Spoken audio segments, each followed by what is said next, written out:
কেমন আছেন? আশা করি আপনারা সবাই ভালো আছেন। তো সম্প্রতি যারা পলিটেকনিকে পড়তে যাচ্ছেন, কেন পড়বেন? এই বিষয়টাকে আপনাদের জানাবো আমরা এখন। তো কতগুলো কারণ আছে, সেই কারণগুলোর জন্য আপনারা পড়বেন। যেমন কারিগরি ও বাস্তবমুখী শিক্ষা নিতে যদি চান, তাহলে আপনারা এখানে পড়তে পারেন। যারা তত্ত্বের চেয়ে হাতে কলমে কাজ শিখতে আগ্রহী, অর্থাৎ জেনারেলি কি করতে হয় আপনার, মোটামুটি হচ্ছে যে পড়ালেখা করতে হয়, কিন্তু ঠিক আছে, পড়ালেখা প্র্যাকটিক্যাল বিষয়টা কম থাকে। কিন্তু আপনার ডিপ্লোমাতে ভর্তি হলে, ডিপ্লোমা ইঞ্জিনিয়ারিং ভর্তি যদি হন আপনারা, পলিটেকনিক ভর্তি হলে আপনার হাতে কলমে কাজটা কিন্তু অনেক শিখতে হয়, ঠিক আছে। সেটা হচ্ছে আপনার সহজে শিখতে পারবেন। তারপর হচ্ছে এসএসসি পাশের পর চাকরির উপযোগী হতে সহজেই আপনারা হতে পারবেন।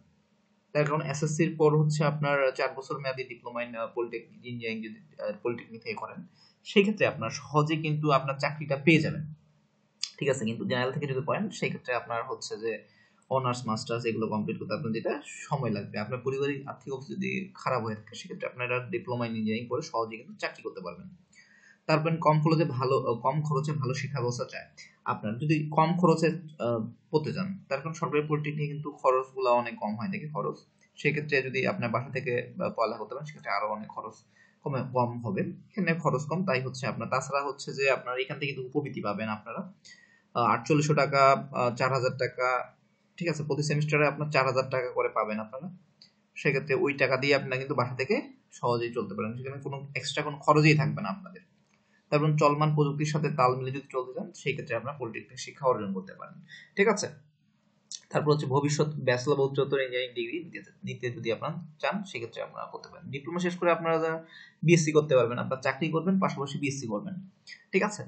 আপনার এক্ষেত্রে আপনার সুযোগ থাকবে Dhaka university of engineering and technology, দুইটি আপনারা সহজেই কিন্তু ভর্তি হতে পারবেন, ঠিক আছে। তাছাড়া যদি আপনারা অন্য প্রাইভেট ইউনিভার্সিটি থেকে কিন্তু বিএসসিটা সম্পন্ন করতে পারবেন এবং বিএসসি ইঞ্জিনিয়ার হতে পারবেন। তো এখানে কে পড়বে? যাদের হাতে কলমে শিখতে আগ্রহী, যাদের লক্ষ্য দ্রুত চাকরি এবং টেকনিক্যাল স্কুল অর্জন, যারা এসএসসি পাস করে ভালো ভবিষ্যতের পথ খুঁজছেন, তারা এখানে আপনারা ভর্তি হবেন, ঠিক আছে। তো আশা করি আপনাদের আমি বুঝাইতে পারছি কেন আপনারা পলিটেকনিকে পড়বেন। এখন যদি এই বিষয়ে আরো বিস্তারিত আপনারা জানতে চান, তাহলে অবশ্যই আমার ভিডিওর নিচে কমেন্ট করবেন, ঠিক আছে। আর হচ্ছে আমার চ্যানেলটাকে অবশ্যই সাবস্ক্রাইব করবেন, লাইক করবেন, শেয়ার করবেন। ধন্যবাদ সবাইকে। আপনারা ভালো থাকবেন এবং সবাইকে ভালো রাখবেন।